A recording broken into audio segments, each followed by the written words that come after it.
السلام علیکم friends, welcome again to my YouTube channel. آئیے اب ہم ناول کا پارٹ نمبر 50 سٹارٹ کرتے ہیں۔ وہ آج یہاں پر تفتیشیں کے سلسلے میں آیا تھا۔ بیسمنٹ میں اپنی گاڑی داخل کی تو اسے وہاں لوگوں کا رش محسوس ہوا۔ وہ گاڑی سے اترتا کہ آگے کا منظر دیکھ سکے، شاید وہاں پر کوئی حادثہ ہوا تھا، لیکن سامنے کا منظر ایک پل کے لیے اسے سر تا پاؤں لرزا گیا تھا۔ وہ ہجوم توڑتا ہوا اس کے پاس آیا اور پھر اس کے قدم وہیں پر جم گئے۔ ایک بار پھر وہی وقت، وہی لمحہ تھا۔ قیامت برپا ہو چکی تھی اور اب کی بار دو لوگ اس قیامت کی زرد میں آئے تھے۔ قسمت آج پھر سے اسے اسی موڑ پر آئی تھی، پر آج وہ دیر نہیں ہونے دینا چاہتا تھا۔ باسط وہ بلند آواز میں پکارتا اس کے پاس بیٹھا تھا۔ صنم کا سر اس کے کاندھے کی جنم تھا۔ دونوں ایک دوسرے کے پاس لیٹے جیسے محبت کی ادائیگی نبھا گئے تھے۔ وہ آج ان پر رشک آیا تھا۔ آنکھوں کا کونا نم ہوا تو وہ رگڑتا ہوا اٹھا۔ اس نے خود پر قابو پائے ہوئے ایمبولینس کو کال کی، رش ختم کریں، جائیں سب یہاں سے۔ وہ لوگوں وہاں سے جانے کا کہتا خود ان کے جانب آ ٹھہرا تھا۔ کچھ ہی دیر میں ایمبولینس بھی آ چکی تھی۔ وہاج نے فوری ان دونوں کو ایمبولینس میں منتقل کیا۔ اس کا چہرہ سب سے سرخ ہو چکا تھا۔ ایک آدمی اس کے جانب آیا۔ سر، یہ سب کیسے ہوا؟ وہ یزدان کا آدمی تھا جسے یزدان نے باسط کے پیچھے بھیجا تھا، لیکن وہ بھی شاید دیر سے پہنچا تھا۔ اسے دیتے وہاں چونکا تھا، لیکن اس نے کوئی تاثر نہیں دیا۔ تم کہاں تھے اور یہ سب؟ سر، میں اوپر تھا، مجھے نہیں پتا یہ سب کیسے ہوا، وہ سنجیدگی سے بولا۔ وہاج اوپر ایک گہری نگاہ ڈالتا ہوا فاصلے پر ہوا اور یزدان کا نمبر ڈائل کرنے لگا۔ فون کہاں سے لگا کر وہ گاڑی میں سوار ہوئے وہ ہاسپٹل کے لیے نکلا تھا۔ یزدان کافی دیر سے باسط کا نمبر ٹرائی کر رہا تھا، لیکن دوسری جانب سے شاید کوئی ریسیو نہیں کر رہا تھا۔ زین، باسط کا کچھ پتہ نہیں چل رہا، مجھے فکر ہو رہی ہے۔ مجھے اب بھی کال آئی ہے کہ شایان ساگر یہی شہر میں آیا ہے۔ اس سے پہلے کہ وہ کچھ کرے ہمیں وہاں پر جانا ہوگا۔ گارڈز کو فون کرو جو تم نے اس کے پیچھے بھیجا تھا۔ زین بھی یزدان کے پیچھے بیسمنٹ سے نکل کر سیدھا اوپر آیا۔ وہ بھی کال ریسیو نہیں کر رہا، مجھے فکر ہو رہی ہے، کافی وقت ہو گیا ہے، اس نے کہا تھا وہ جلد آ جائے گا۔ تم پریشان نہ ہو، جس مال میں وہ گئے نا اس کا تمہیں پتہ ہے نا، چلو جلدی۔ دونوں تیزی سے باہر نکلے تھے۔ گاڑی میں سوار وہ جلد از جلد باسط کی لوکیشن پر پہنچنا چاہتے تھے، لیکن یزدان کے نمبر پر آنے والی کال نے یزدان کو ایک پل کے لیے پریشان کیا تھا۔ اس نے فوری کال ریسیو کی اور آگے سے جو روح فزا خبر سنائی گئی تھی وہ یزدان کو گاڑی روکنے پر مجبور کر گئے۔ اس کا ہاتھ اسٹیئرنگ سے ہٹا اور بری آنکھوں میں نمی ابھر آئی تھی۔ کیا ہوا یزدان؟ زین فکر سے بولا تھا، پر یزدان گویا خاموش ہو چکا تھا۔ زین نے اس کا فون لیا، کان سے لگایا۔ آگے سے جو خبر سنائی گئی وہ زین کو آنکھیں میچنے پر مجبور کر گیا تھا۔ کچھ پل بعد وہ اپنی کیفیت سے باہر آیا۔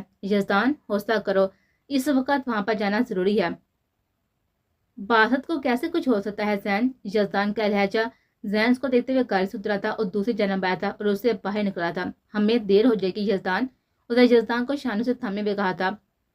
یزدان نے سرخ آنکھوں سے اسے دیکھا اور زین لب بیچ کر لائی گیا تھا۔ یہ اس کی آنکھوں میں پھیلی اذیت زین کو بے بس کر رہے تھے۔ اللہ پر یقین رکھو، سب ٹھیک ہو جائے گا، اس نے شدت سے یزدان کو خود میں لگایا تھا۔ زین، تم جھوٹ بول رہے ہو نا؟ صفی کو لگا کسی نے اس کے پاؤں کے نیچے زمین کھینچ لی ہو۔ اسے کھڑا رہنا مشکل لگا تھا، تبھی دیوار کا سہارا لیے وہ سرخ آنکھوں کو میچ گیا۔ تم جلد از جلد یہاں پر پہنچو۔ میں آ رہا ہوں، اسے کچھ مت ہونے دینا، میں ایک بار تو اس سے ملنا چاہتا ہوں، ایک بار اسے کہو کہ مجھ سے بات کر لے۔ صفی، خود کو سنبھالو اور جلدی یہاں پر پہنچو۔ صفی نے تیزی سے قدم باہر کی جانب بڑھائے تھے، آنکھوں میں ماضی کی تلخ و شیریں یادیں گھومنے لگے تھے۔ ابھی تو میں نے تم سے معافی مانگی تھی اپنی ہر غلطی کی، اور تم نے یہ کیا کر دیا باسط؟ صفی بڑبڑایا تھا۔ ماں باپ کے بعد ایک محض باسط ہی تو تھا جس کو اپنا تھا، جس سے وہ ایک عرصہ سے دور کیے جدائی کی اذیت میں رہا تھا۔ اس پر کوئی بھی آنچ نہ آئے، لیکن آنچ تو آ چکی تھی۔ کل ہی تو اس کی راگ میں حائل جدائی ملنے میں بدلنے والی تھی۔ کل ہی تو فتح کا دن تھا جو کہ شکست میں بدل چکا تھا۔ اس کا باعث زندگی اور موت کے بیچ لڑ رہا تھا اور وہ کچھ نہیں کر پایا تھا۔ اسے گاڑی کی سپیڈ خطرناک حد تک بڑھائی۔ وہ جلد از جلد باسط کے پاس پہنچنا چاہتا تھا۔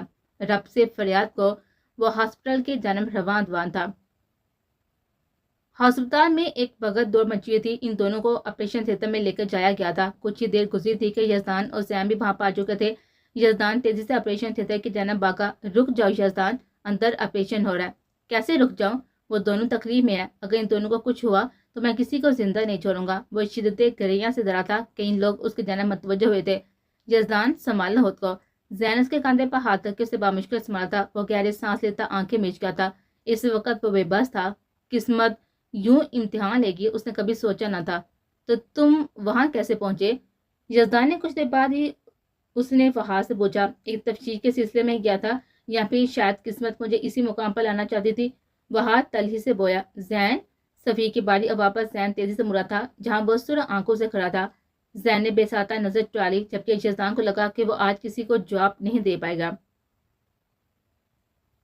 میں نے اسے تمہارے حوالے کیا تھا، تم نے وعدہ کیا تھا کہ تم اس کا خیال رکھو گے، تم نے وعدہ نہیں نبھایا یزدان، تم نے میرے بھائی کی حفاظت نہیں کی۔ صفی نے اس کے سینے پر ہاتھ مارتے نفرت سے کہا تھا، اس کا پورا چہرہ سرخ ہو چکا تھا۔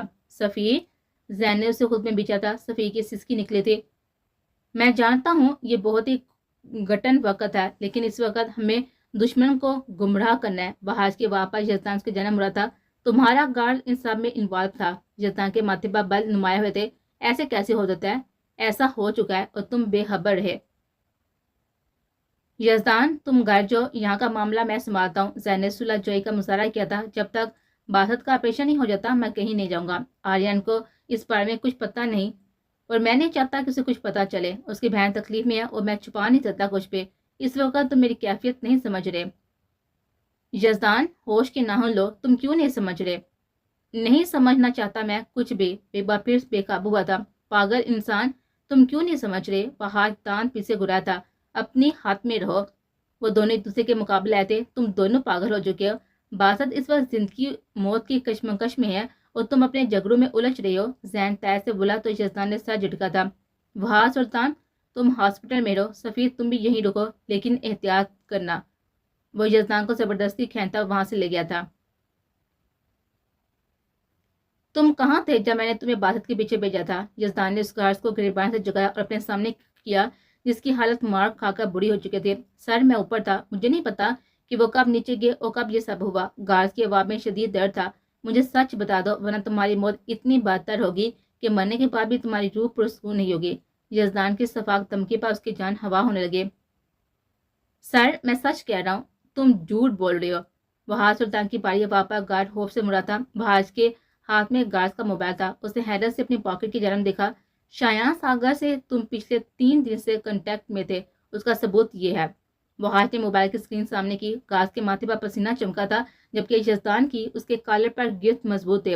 حیرت کا مقام یہ تھا کہ وہ شخص یزدان کا وفادار تھا جو باسط کے ساتھ ہر قدم پر ساتھ ہوتا تھا۔ سر مجھے معاف کر دیں، شایان صاحب نے مجھے پیسوں کا لالچ دیا تھا۔ تم ایسے کیسے جانتے ہو؟ تم اسے کیسے جانتے ہو؟ یزدان سنجیدگی سے بولا، سر 3 دن پہلے وہ مجھ سے ملے تھے، میں پیٹرول پمپ پر تھا۔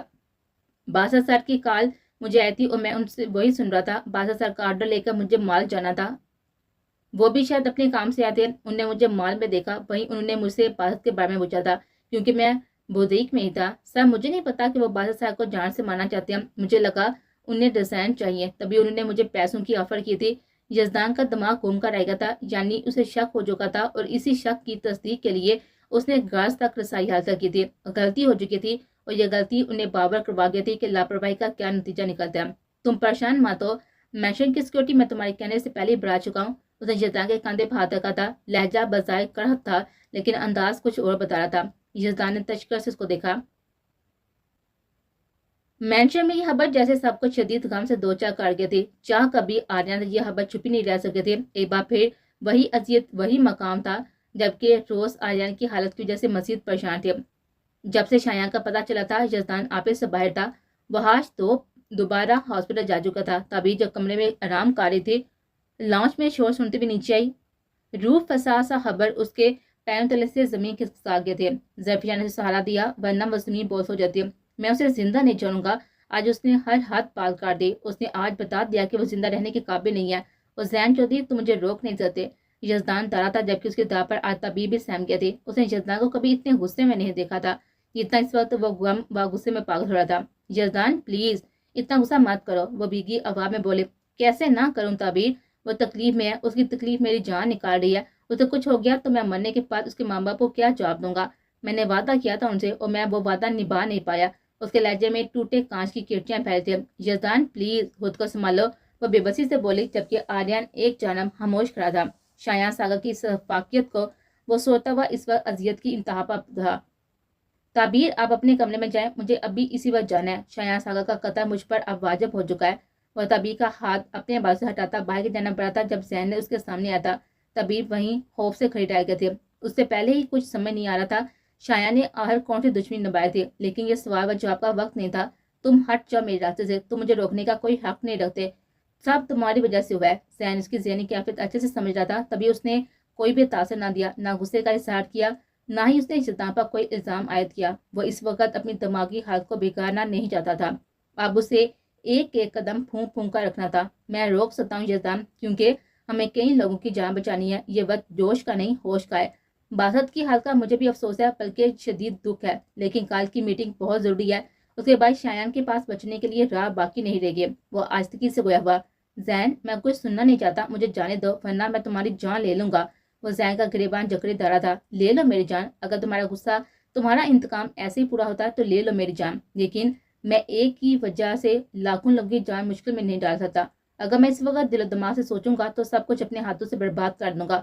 کل ہمارے پاس آخری موقع ہوگا. کل کی میٹنگ میں مائیکل کا نہ سمجھ لو شایان ساگر کے دندے کی موت ہے، اور ہمارا خفیہ مشن بھی کل پایا تکمیل تک پہنچے گا. زین بالکل ٹھیک کہہ رہا ہے.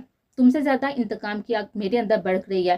اسے میرے بھائی کو اس حد تک اذیت دی کہ اس کے بدلے میں اسے 100 بار قتل کروں تب بھی میرے اندر بڑکتی بھی آگ ٹھنڈی نہیں ہوگی. سفیر نے بے ساتھ آنکھوں کا کونا رگڑا تھا. وہ ابھی مینشن میں آیا تھا. ہمت مت ہارو سفیر، ہو سکتا ہے تم بھی مجھے غلط سمجھ رہے ہو. نہیں زین، میں جانتا ہوں تم نے جو سوچا ہے اچھے کے لیے سوچا ہوگا، اور ایک فوجی کے لیے ہر لمحہ امتحان ہوتا ہے، اور میں اسی امتحان میں ثابت قدم رہنا چاہتا ہوں. زین فرتے جذبات سے اس کے گلے جا لگا تھا. ایک غم کی شدید لہر ہر جانب پھیل گئی تھی. تعبیر، روز اور زرفشاں سب پل پل اس کے لیے دعا گو تھے، لیکن شاید اپنی قسمت مزید امتحان لینے کے در پر تھے.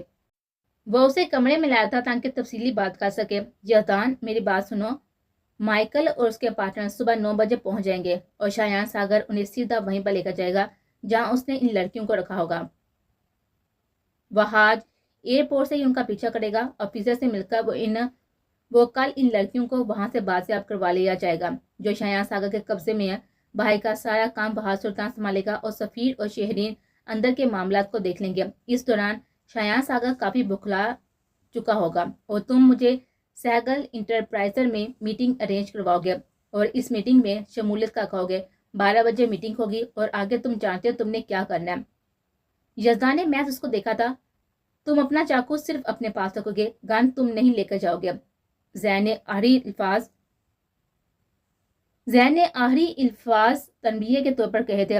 تمہیں لگتا ہے کہ میں تمہاری بات مانوں گا؟ جب تک باسط کو ہوش نہیں آ جاتا میرے انتقام کی آگ بھڑکتی رہے گی. وہ ضدی لہجے میں بولا. تم تعبیر کو بھی خیال نہیں کرو گے؟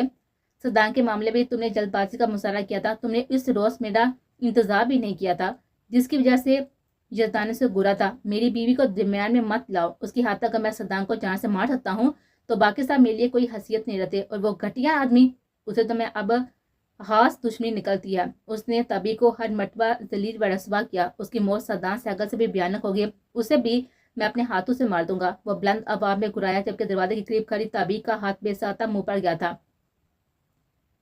اسے محض لگتا تھا کہ یزدان نے قتل کیا، لیکن آج اس نے اعتراف بھی کر لیا تھا، اور وہ شایان ساگر کے بارے میں بھی جانتا تھا، لیکن وہ خاموش رہا تھا. طبی کا دماغ الجھنے لگا تھا. یزدان، وہ معاملہ دوسرا تھا، یہ الگ معاملہ ہے. الگ معاملہ نہیں ہے. اس گھٹیا آدمی طبی کا سودا کرنا چاہتا. وہ طبی کو بیچ دیتا. اگر میں اسے اس دن قتل نہ کرتا تھا طبی مجھے کبھی نہ ملتے، سب برباد ہو جاتا. اور باسط کو تکلیف پہنچا کر اب شایان ساگر نے ہر حد پار کیا. میرے پاس شایان ساگر سے دشمنی کی کوئی خاص وجہ نہیں تھی، لیکن اب مجھے لگتا ہے کہ اس نے میرے ہاتھوں سے مجھے یہ وجہ دی ہے. اس نے اپنے ہاتھوں سے مجھے یہ وجہ دی ہے. اس نے میرے بھائی جیسے. یزدان، یہ سب باتیں ایک طرف رکھو. اس وقت ہمیں اپنے ملک میں ہوتے ہوئے ظلم سے لوگوں رہائی دلوانی ہے. اس معصوم لڑکیوں کو بچانا ہے جو نہ جانے کہاں ہے. اپنے غصے پر قابو پاؤ. تم نے پریحان کو کھویا. تم ان کی تکلیف بہتر سمجھتے ہو. اس کے لیے تم نے خود پر کتنا جبر کیا، لیکن اب جبر کا نہیں جزا کا وقت ہے. ان معصوم لڑکیوں کو بچانا ہمارا فرض ہے. پریحان کی خاطر ہی تم اپنے غصے پر قابو پا لو، ورنہ تم جانتے ہو کیا نقصان ہوگا. یزدان ایک گہرا سانس لیا تھا. کیسے صبر کر لوں؟ کیسے؟ بتاؤ مجھے.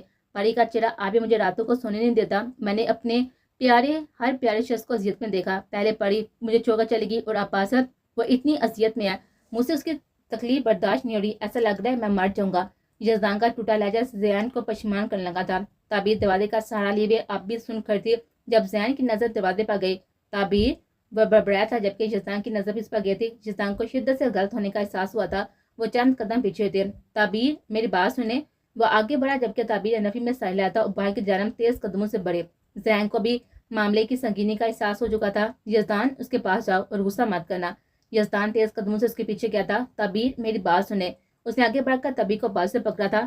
یزدان مجھے چھوڑ دو، وہ اذیت سے بولی۔ تعبیر اب سچ نہیں جانتی، میری بات سنے، میں ایک قاتل، ایک جھوٹے شخص کی کوئی بات نہیں سننا چاہتی، وہ چڑھ کر بولی تھی اور یزدان کی گرفت اس کے بازو پر کم ہوئی۔ تعبیر نے گلابی بگی ہوئی آنکھوں سے اسے دیکھا۔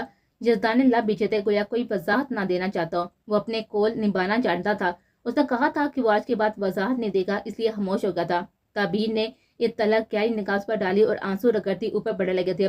یزدان وہیں کھڑا رہ گیا تھا۔ اسے اوپر جاتا دیکھتا وہ قدم پیچھے لینے لگا۔ وہ صفی کو کاس کر کے تھک چکی تھی لیکن دوسری جانب سے کوئی بھی ریسیو نہیں کر رہا تھا۔ اب اس کی ہمت جواب دینے لگی تھی۔ وہ اپنی چادر اوڑھتے ہوئے کمرے سے باہر نکلی۔ سامنے ہی اصفر جو کہ کل شام سے حویلی آیا تھا وہ آتا ہوا دکھائی دیا۔ اصفر میرے ساتھ چلو گے؟ اس نے اصفر کو دیکھتے ہوئے پوچھا تھا۔ خیریت، کہاں جانا ہے؟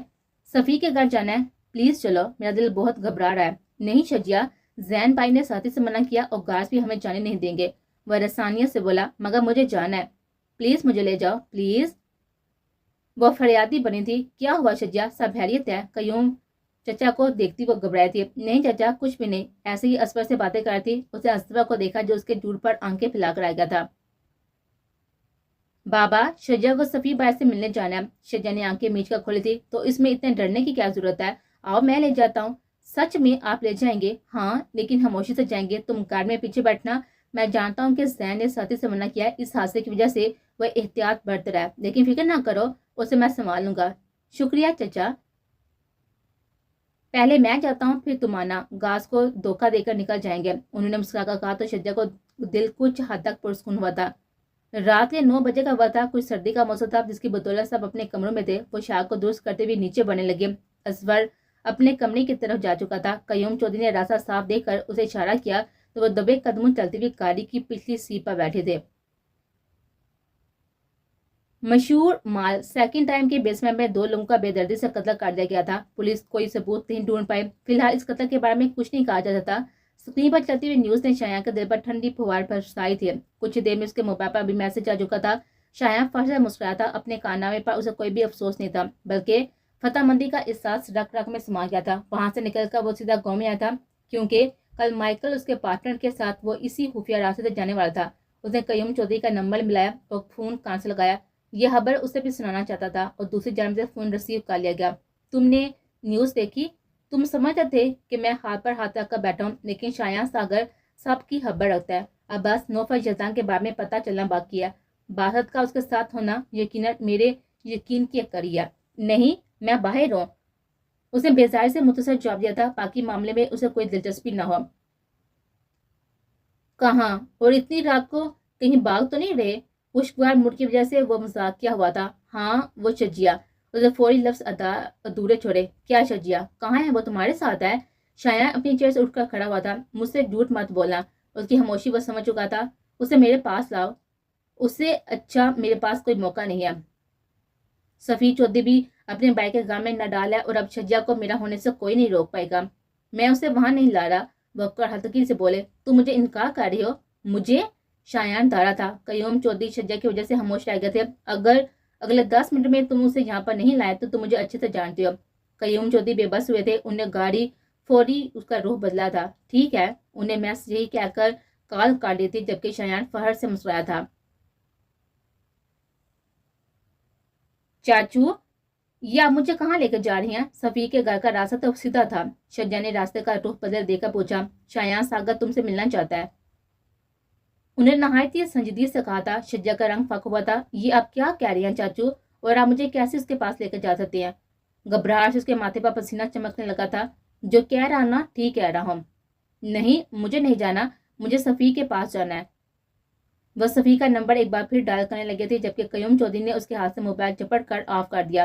شجیہ کو شدت سے انہونی کا احساس ہوا تھا۔ خبردار جو تم نے کسی کو کال کیا۔ چاچو، میرا موبائل دے، وہ آگے کو ہوئی جب قیوم چودھری نے اسے دوبارہ پیچھے دھکیلا تھا۔ مجھے صفی کے پاس جانا ہے، میں صفی سے ملنے آئی تھی، آپ میرے ساتھ ایسا نہیں کر سکتے۔ وہ دروازہ کھولنے کی کوشش کرنے لگے لیکن شاید قیوم چودھری دروازہ لاک کر چکے تھے۔ شجیہ چپ چاپ بیٹھو، چچا مجھے صفی کے پاس جانا ہے، شایان ساگر کے پاس نہیں۔ آپ کیوں نہیں سمجھ رہے؟ وہ اب رو دینے کو ہوئی تھی۔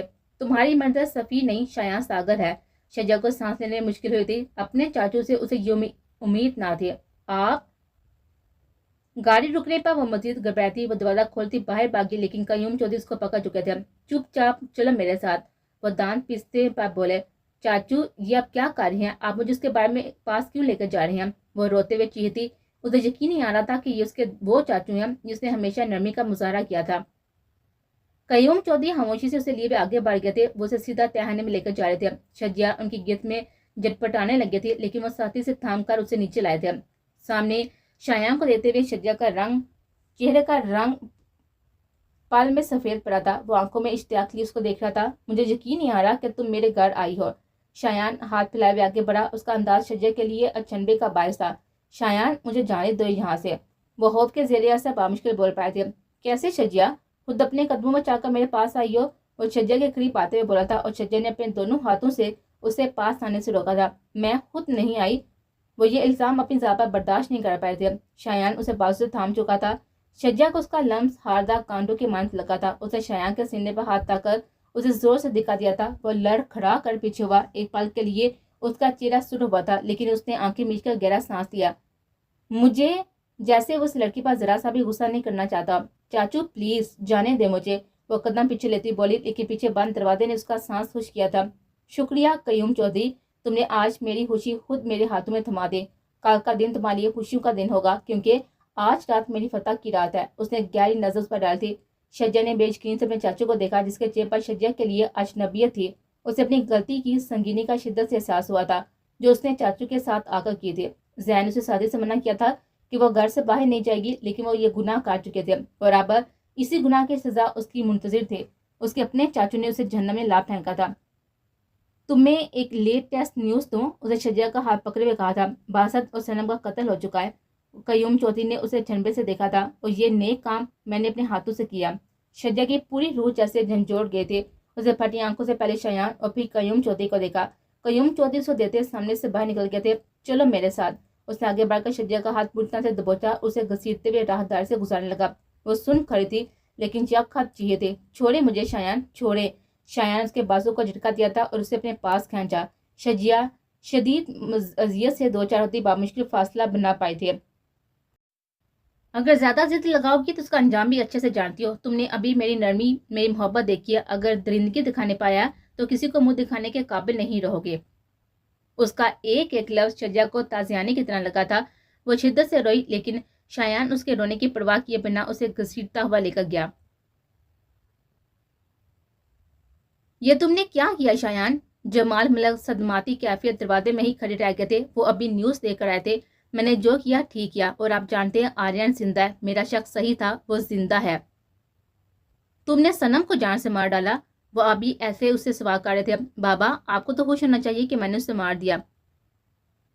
ہماری عزت کا جنازہ نکال کر اس قاتل کے ساتھ عیاشی کر رہے تھے۔ شایان کے لہجے میں ذرا سا بھی افسوس نہیں تھا۔ کیسی عیاشی؟ شایان ساگر وہ تم جیسی تو نہیں تھی، اس نے تمہیں کوئی نقصان نہیں پہنچایا، پھر بھی مار دیا۔ اتنے دن سے وہ غائب تھی، لیکن تمہاری ذات کو ایک نقصان بھی نہیں پہنچایا گیا۔ مجھے ایسا کیوں لگ رہا ہے کہ آپ جانتے ہیں کہ سنم کہاں ہے؟ شایان نے ان کا چہرہ دیکھتے ہوئے پوچھا تھا۔ ہاں جان چکا تھا کہ وہ محفوظ ہے۔ باسط سے نکاح کا بھی مجھے علم ہو چکا تھا۔ مطلب آپ سب جانتے تھے، پھر بھی مجھے الجھائے رکھا۔ وہ دانت پیس کر گھرایا۔ ہاں میں سب جانتا ہوں تھا۔ تمہاری شفقت مجھے یہ احساس دلا رہی تھی کہ میں غلط کا ساتھ دیتا آیا ہوں۔ بابا آپ نے میرے ساتھ دھوکہ کیا اور تم نے اپنی سگی بہن کو مار دیا۔ ہاں مار دیا، میں اپنے دشمنوں کو معاف نہیں کرتا، وہ شفقت کی انتہا کیے بولا۔ وہ میری بیٹی تھی، پہلے انم کو تم نے جان سے مار دیا اور اب اس سے مار ڈالا۔ تم انسان ہو یا جانور یا پھر کوئی شیطان؟ انہیں آگے بڑھ کر ایک زوردار تھپڑ شایان ساگر کے منہ پر مارا تھا اور اسے گریبان سے جکڑ کر جھٹکا دیا۔ ایک گناہ کے بدلے میں نے اپنی ساری اولاد کھو دی، سب کو تمہاری وجہ سے کھو دیا۔ تمہیں محبت دے مرتبہ دے کر میں نے اپنی ساری اولاد کے ساتھ ناانصافی کی۔ انہوں نے ایک اور تھپڑ اس کے منہ پر مارا تھا۔ شایان ساگر کا چہرہ غضب سے سرخ ہوا تھا، لیکن وہ بے حس و حرکت کھڑا رہا۔ بابا آپ حد پار کر رہے ہیں، وہ ضبط سے بولا۔ ہاں تو تم نے پار کیا، تم نے، لیکن میں اب تمہیں زندہ نہیں چھوڑوں گا، تمہیں میں خود پولیس کے حوالے کروں گا۔ انہوں نے اس کا گریبان چھوڑ کر اسے دور دھکیلا تھا۔ وہ دیوار سے لگا، لیکن فوری سنبھل گیا تھا۔ آپ بلا وجہ تکلف کر رہے ہیں ڈیڈ، کیسے بتائیں گے آپ؟ ایس پی بہار سلطان کو یا پھر کسی اعلیٰ آفیسر کو، کسی کو بھی بتا دیں، کوئی میرا کچھ نہیں بگاڑ سکتا، کچھ بھی نہیں۔ اللہ کی لاٹھی بے آواز ہے شایان، اپنے آپ کو دیکھو، تم برباد تو ہو چکے ہو، کچھ تمہارے پاس باقی نہیں ہے، کچھ بھی نہیں۔ دنیا پر اپنی حکومت قائم کرنا چاہتے تھے، مسٹر سہگل نے وہ جگہ تم سے چھین لی۔ تم نے قیوم چودھری کے ساتھ مل کر اپنا سب سے بڑا فائدہ خود اپنے ہاتھوں نقصان میں بدل دیا۔ تمہاری وہ گناہ بھی پورا نہ کر سکا، تم نے تابعی کی خواہش کی، اس رشتے کو بھی تم نے اپنے ہاتھوں سے برباد کر دیا۔ زری جیسی معصوم لڑکی بھی تم سے شادی نہیں کرنا چاہتی تھی، اور شجیہ کو تم شدت سے چاہتی ہو، کیا وہ تمہاری بن پائے؟ یہ دولت ہے صرف تمہارے پاس، لیکن وہ بھی تمہیں کوئی سکون، کوئی راحت نہیں دے سکتی، اور اب تم نے اپنے باپ کو بھی کھو دیا۔ تم تنہا رہ گئے شایان، تنہا۔ تمہاری بیماری تمہاری یہ دولت بھی ختم نہیں کر سکتی، کبھی بھی نہیں کر سکتی۔ شایان ساگر کا چہرہ ایک پل کے لیے سیاہ ہوا تھا۔ شجیہ صرف اور صرف میری ہے، اسے میں حاصل کر رہوں گا۔ اس کا چہرہ پل بھر میں خطرناک حد تک سرخ ہو چکا تھا۔ وہ تمہیں کبھی بھی نہیں ملے گی، کبھی بھی نہیں۔ وہ وہاں سے جانے لگے تھے، لیکن شایان کے لفظوں نے اسے روکا تھا، اور اگر وہ مجھے مل گئی تو؟ جمال ملک کا چہرہ سفید ہوا تھا۔ کم آن ڈیڈ، آپ کو لگتا ہے کہ آپ کا بیٹا بیوقوف ہے؟ آئیے آپ کو دکھاتا ہوں۔ وہ انہیں دیکھتا ہوا کمرے سے باہر نکلا تھا اور کچھ دور ایک کمرے میں لایا، جہاں پر شجیہ سکھ کر ایک جانب بیٹھے تھے۔ شایان کو دیکھتے ہوئے کھڑی ہوئی تھی۔ یہ تمہارے پاس کیسے؟ اس کے سرسراتی ہوا پر شایان طرز سے مسکرایا تھا۔ یہ اپنے قدموں سے چل کر خود مجھ سے ملنے آئی ہے۔ شجیہ بتاؤ بابا کو کہ تم خود آئی ہو نا؟ کھوٹ جھوٹ بول رہے ہیں، مجھے جانے دے، وہ از حد سنجیدگی سے بولی تھی۔ اسے کسی بھی طرح سے یہاں سے نکلنا تھا۔ کیوں شجیہ؟ تم ہی تو مجھ سے ملنا چاہتی تھی۔ میں آپ سے کبھی بھی ملنا نہیں چاہتی تھی، کبھی بھی نہیں۔ اس کے انداز میں شدید پیٹوہی بیزاریت تھی۔ شایان اسے جانے دو۔ بالکل بھی نہیں بابا، میری خوشی خود میرے دروازے پر چل کر آئی ہے، اور میں اسے واپس موڑ دوں، بالکل ناممکن۔ شایان تم غلط کر رہے ہو، وہ کسی کے ناکام ہے۔ وہ لجاجت سے گویا ہوئے تھے۔ گارڈز، بابا کو ان کے کمرے میں لے جاؤ۔ شایان تم غلط کر رہے ہو، چھوڑ دو اسے۔ میں جو کر رہا ہوں نا، بالکل ٹھیک کر رہا ہوں۔ اس نے گارڈز کو اشارہ دیا تھا۔ اس کی ہر فریاد کو نظر انداز کیے وہ شجیہ کی جانب بڑھا تھا۔ میرے پاس مت آنا شایان، ورنہ میں آپ کی جان لے لوں گی، وہ دیوار کے ساتھ چپکی ہوئی شدت سے بولی، جبکہ آواز میں شدید خوف تھا۔ شجیہ تم مجھ سے ڈر رہی ہو، اپنے شایان سے؟ شایان ساگر مسکراتے ہوئے آگے آیا تھا۔ اس کی مسکرانے شجیہ کو مزید جان نکال دی۔ میرے پاس مت آئیے شایان، میں صفی کی امانت ہوں، وہ اسے ہر حال میں روکنا چاہتی تھی۔ نہیں شجیہ، تم میری ہو، صرف میری، تم اب ہمیشہ میرے پاس رہوگی، کیونکہ میں تم سے بہت محبت کرتا ہوں۔ تم بھی تو کرتی ہو نا؟ بولو، کرتی ہو نا؟ شجیہ اس کی باتوں پر شدت سے رونا آیا تھا۔ اس نے شخص کو چاہنے کی گستاخی کی تھی، وہی شخص جس کی شخصیت کی وہ اسیر ہوئی تھی، پر حقیقت میں وہ شخص بہت ہی بھیانک تھا، جس کا ثبوت وہ آج دے چکے تھے۔ خدا کا واسطہ ہے مجھے جانے دے، میں آپ سے محبت نہیں کرتی، میں سفیر سے محبت کرتی ہوں، وہ میرے شوہر ہیں، تم میرے کچھ بھی نہیں ہو، تم کیوں نہیں سمجھ رہے؟ اس نے شایان کے سامنے ہاتھ جوڑے بے بسی سے کہا تھا، جبکہ شایان کا چہرہ غضبناک ہوا تھا۔ وہ تیز قدموں سے اس کے پاس آتا، ایک ہاتھ زور سے دیوار پر مارتا ہوا دھارا تھا، اور شجیہ اپنا چہرہ چھپاتے ہوئے چیخی، خبردار جو الٹی سیدھی بات منہ سے نکالی ہو، میں تمہاری جان لے لوں گا۔ اس کا جبڑا برتن سے دبوچتے وہ سر آنکھوں سے گھورتا ہوا گرایا تھا، اور شجیہ کی جان لبوں پر آئی تھی، جبکہ وہ اب اس کے خوف سے زرد پڑنے لگے تھے۔ شجیہ، انہیں شجیہ کا گلا تھپایا تھا۔ میں غصہ نہیں کر رہا، میری بات تو سنو۔ اس نے اگلے ہی لمحے گہرا سانس لیا تھا، اس کا چہرہ ہاتھوں کے پیالے میں بھرا اور خود مزید پاس ہوا۔ چھوڑو، اس کے غلیظ لمس پر بوڑھتان سے تڑپی تھی اس کے ہاتھ ہٹانے کے لیے، پر اس نے چہرہ سختی سے جکڑ لیا تھا۔ شجیہ کو اپنے چہرے پر کیڑے رینگتے ہوئے محسوس ہوئے تھے۔ کیسے چھوڑ سکتا ہوں میری جان، میرا جنون ہو تم، میری زندگی۔ اس کا پراسرار جنونی لہجہ، اس کے الفاظ شجیہ کو موت کے دہانے پر لایا، لیکن شاید موت سے پہلے بھی کوئی تکلیف تھی۔ دل ہی دل میں صفی کو پکارتی وہ اپنی زندگی کی رہائی بھی اللہ سے مانگ رہے تھے۔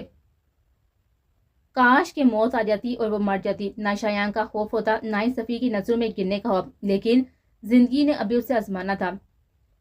اس کے کان میں پہنا ہوا چکور ٹاپس کو سہلایا۔ شجیہ نے لب تار کیے اور پھیلی ہوئی ہیزل آنکھوں سے شایان ساگر کو دیکھا۔ وہ شجیہ کو ایک شیطان سے کم نہیں لگا تھا۔ شایان اس کی نگاہ کا محفوظ سمجھ چکا تھا۔ نہیں شایان، وہ درد سے چیخی، لیکن اس نے زور سے وہ چکور ٹاپس کھینچ لیا۔ کان کی اوپری لو سے خون کی دھار نکلی تھی۔ وہ اپنے کان پر ہاتھ رکھتے تڑپتی ہوئی نیچے گرتی، جبکہ شایان اذیت سے مسکرایا تھا۔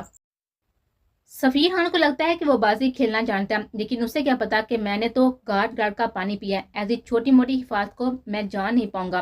اس نے چکور ٹاپس کو انگوٹھے اور انگلی کے درمیان پکڑے دیکھا تھا اور صفاقے سے مسکرایا۔ شجیہ کان پر ہاتھ رکھ کے درد سے تڑپتی رہ گئے تھے۔ یک ہاتھ اس نے گہرا سانس لیا اور ٹاپس کو دور پھینکا تھا۔ شجیہ کیا ہوا؟ یہ میں نے کیا کر دیا؟ یہاں میری طرف دیکھو۔ وہ بے قراری سے اس کا چہرہ ہاتھوں کے پیالے میں بڑھتے وہ زمین پر دو زانوں بیٹھا تھا اور شجیہ جو پہلے ہی تکلیف سے تڑپ رہی تھی، شایان کا عجیب و غریب انداز اسے اذیت دینے لگا تھا۔ اس نے زور سے شایان کو دور دھکیلا، وہ پیچھے کی طرف گرا۔ شجیہ سرائی سے کھڑی ہوئی، کان پر ہاتھ رکھے اسے بھائی کی جنم دوڑ لگائی تھی، لیکن شایان لب بیچتا ہوا قہر آلود چہرے سے اس کی جنم بڑھا تھا۔ شجیہ اس دوران باہر نکل چکی تھی۔ شایان نے بازو سے جگہ کر اسے اپنی جنم کھینچا اور ایک زوردار تھپڑ اس کے منہ پر دے مارا۔ تھپڑ کی شدت سے شجیہ کا دماغ گھما تھا۔ اس سے پہلے کہ وہ زمین پوچھ ہوتی، شایان نے اسے دونوں بازو سے جگہ کر جھنجھوڑا تھا۔ کہاں بھاگ رہی تھی؟ بولو، کہاں جاؤ گی؟ مجھے چھوڑ کر جاؤ گی؟ مار دوں گا میں تمہیں، لیکن اپنے پاس سے جانے نہیں دوں گا۔ شجیہ کی آنکھوں کے گرد اندھیرا پھیلنے لگا تھا، لیکن یہ احساس اسے بخوبی ہوا تھا کہ یہ تھپڑ اس کی شخصیت کے چارم کا بت پاش پاش کر گیا تھا۔ کاش یہ تھپڑ پہلے اسے لگ جاتا تو صفی کے عام سی شخصیت خاص اور اس درندے کی پر اثر شخصیت کی بیانیگی کا احساس ہو جاتا۔ اس کی آنکھوں سے کئی آنسو گلابی گالوں پہ بہہ نکلے تھے۔ اچھے سے جانتی ہوں کہ میں تم سے کتنی محبت کرتا ہوں، پھر بھی تم مجھے سمجھ نہیں رہی۔ میں اگر نرمی برت رہا ہوں تو ناجائز فائدہ مت اٹھاؤ۔ وہ شدت سے ڈرا تھا اور شجیہ نے بامشکل آنکھیں کھول کر اس کو دیکھا، گویا دیکھنا چاہتی ہوں کہ وہ شخص یہ کون سی محبت کا پرچار کر رہا تھا۔ وہ چہرہ جو کبھی اسے ساری دنیا سے پیارا لگتا تھا، آج سب سے زیادہ مکروہ ترین لگ رہا تھا۔ مجھے جانے دے شایان، آپ کو اللہ کا واسطہ ہے، مجھے برباد نہ کریں شایان۔ وہ ٹوٹے پڑے لفظوں کے سنگ بامشکل بول پائے تھے اور شایان نے حیرانگی سے اسے دیکھا۔ کس نے کہا تمہیں برباد کر دوں گا شجیہ؟ تم میری بات نہیں سن رہی تھی نا، اس لیے میں نے یہ رویہ اپنانے پر مجبور ہوا۔ اسے شجیہ کا چہرہ دوبارہ ہاتھوں کے پیالوں میں بڑھا اور شجیہ ایک بار پھر سے جھٹپٹائی، لیکن شایان نے گرد ہر درجہ سطح رکھی کہ وہ سسکی لے کر آگے۔ گالوں پر درد ہونے لگا تھا۔ اس کی سرخ انگار ہوتی ہوئی آنکھوں نے شجیہ کو ایک پل کے لیے تھما دیا تھا۔ وہ شخص اب بنا کسی لفظ، بنا کسی عمل کے بھی اسے تکلیف سے دو چار کرا تھا، پر وہ بے بس تھے۔ اس نے آنکھیں بند کیے بنا آواز آنسو بہائے۔ کان کا درد اور تکلیف دے ہی رہا تھا، گال الگ چل رہا تھا۔ میں اچھے سے جانتا ہوں تب سفیر خان کے نکاح میں ہو۔ شجیہ نے چھن بیس کا چہرہ دیکھا جہاں پر گہری سنجیدگی تھی۔ وہ ایک پل کے لیے خوش فہم بھی ہوئی، لیکن اگلے الفاظ کی جان نکال گئے تھے۔ پہلے میں تمہارے سامنے سے قتل کروں گا اور پھر اسی کی لاش کے سامنے تم سے نکاح کروں گا تاکہ تمہاری کوئی بھی حسرت ادھوری نہ رہے۔ ایسا نہیں کرنا، تم صفی کو کچھ مت کرنا، تمہیں اللہ کا واسطہ ہے شایان۔ وہ پھوڑ پھوڑ کر روتی اس کے سامنے ہاتھ جوڑ گئے تھے۔ میرا دل اس وقت صرف تمہیں چاہتا ہے، تم اپنی جان کا واسطہ بھی دو گی نا تو میں تب بھی تمہیں جان نہیں چھوڑوں گا، کیونکہ شایان ساگر اپنی من پسند چیز کو تباہ برباد کر دیتا ہے، لیکن کسی کے قابل نہیں رہنے دیتا۔ اگر تم نہیں چاہتی کہ میں تمہیں برباد کر دوں اور تم ساری زندگی خود سے نظر نہ ملا پاؤ تو چپ چاپ میری بات مان لو۔ اس نے شجیہ کی آنکھوں میں جھانکا جہاں کرب واضحیت پھیلی ہوئی تھی اور اب بے یقینی بھی ابھر آئی تھی، لیکن اسے پرواہ نہ تھی۔ وہ بس اپنی محبت ان آنکھوں میں بھرنا چاہتا تھا۔ شایان نے اس کا چہرہ چھوا تو وہ وہیں پر کھڑی رہ گئی تھی، گویا ہمت ہی نہ ہو۔ شایان ڈرا کے جانب بڑھا اور وہاں سے ایک انجیکشن اٹھا کر لایا۔ شجیہ جو گمسم سی کھڑی تھی ایک بار پھر سے سر تک پاؤں کانپی۔ نہیں شایان، نہیں، ایسا مت کرنا۔ وہ قدم پیچھے لیتی سر ہلانے لگے تھے۔ تمہیں اپنے پاس قید کرنے کے لیے یہ بہت ضروری ہے میری جان۔ اس نے بے دردی سے انجیکشن اس کے بازو میں پیوست کیا تھا۔ وہ لاکھ جھپٹپٹائی، لیکن شایان ساگر اپنے مقصد میں کامیاب ہو چکا تھا۔ اس کی ٹانگوں میں شدت سے درد اٹھا تھا اور شجیہ کو یہ احساس ہو چکا تھا کہ وہ کبھی نہیں چل پائے گی، کیونکہ ٹانگیں بالکل بے جان ہوئی۔ وہ گمتے سر کے ساتھ ہی زمین بوجھ ہوئی تھی، لیکن شایان اس کے نیم بے ہوش وجود اس نے باہوں میں بڑھ گیا تھا، اسے بیڈ پر لٹایا۔ آئی ایم سوری میری جان، لیکن میں مجبور ہوں۔ تم فی الحال مجھ سے نفرت کرو گی، لیکن ایک دن آئے گا تم مجھ سے بے حد محبت کرو گے۔ میں تمہیں خود سے محبت کرنے پر مجبور کر دوں گا۔ اسے شجیہ کے کان پر بینڈیج کی اور اس کا گال سہلاتا ہوا اٹھ کھڑا ہوا۔ اس کا گداز سراپا شایان کے ضبط کا امتحان تھا، لیکن اس وقت اسے خود پر قابو پانا تھا۔ وہ شجیہ کو پورے حواس میں حاصل کرنا چاہتا تھا۔ اس کا خون تھرتھرایا تھا۔ رانا شاگا کا نام دے کر اس نے کال فوری ریسیو کی تھی۔ شجیہ کو دیتا وہ باہر نکل رہا تھا تاکہ اس کی نیند میں خلل نہ پڑے۔